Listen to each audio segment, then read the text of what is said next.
Welcome to Blackwood Creek. Population 402. Jackson slowed his truck down as the tires crunched over the gravel. It had been 12 years since he last breathed this stagnant, humid air. The town was tucked away in a valley in the heart of the Appalachian Mountains, a place where the sun seemed to set an hour earlier than anywhere else. He wasn't here for a reunion. He was here because of a letter from his sister Clara, who had been missing for 6 months. The postmark was only 2 days old.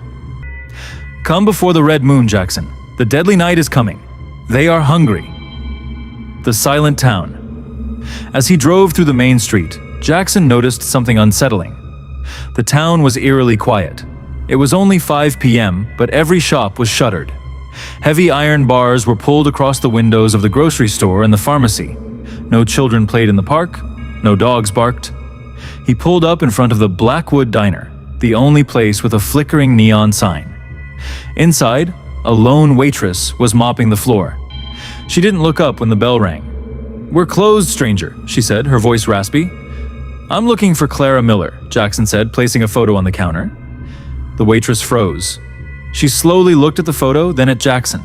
Her eyes were wide with a terror that seemed deeply rooted. "You shouldn't be here, especially not tonight." "Why? What happens tonight?"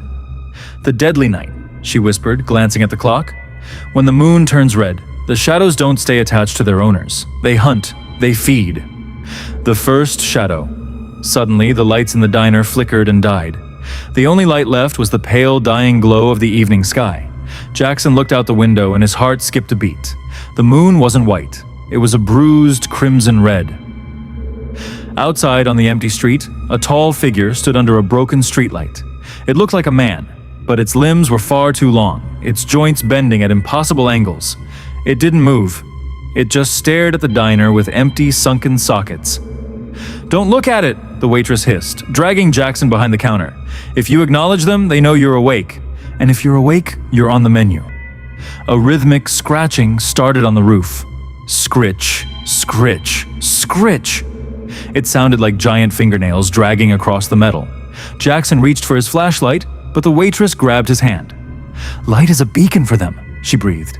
"In the deadly night, darkness is your only friend." The basement of secrets. A heavy thud echoed from the back of the diner. The kitchen door creaked open. Jackson could hear something wet sliding across the floor. A smell hit him, the smell of old copper and rotting leaves. "Jackson!" a voice called out. It was Clara, but it sounded hollow, as if the words were being spoken into a deep well. He couldn't stay hidden. He broke away from the waitress and ran toward the kitchen. "Clara!" He burst through the doors, but the kitchen was empty. In the center of the room, a trap door to the basement stood open. A faint blue light emanated from below. He descended the wooden stairs, each step screaming under his weight. At the bottom, the basement was vast, far larger than the diner above it. Thousands of Polaroid photos were pinned to the walls. Every single one was a photo of a person from the town, but their faces had been scratched out with charcoal. In the center of the room stood a stone altar. On it lay Clara's necklace. "You've arrived just in time," a voice boomed from the shadows. Jackson turned his flashlight on. Standing in the corner was the town's sheriff, but his skin was translucent, showing the black veins beneath. Behind him, dozens of the shadow people were emerging from the walls.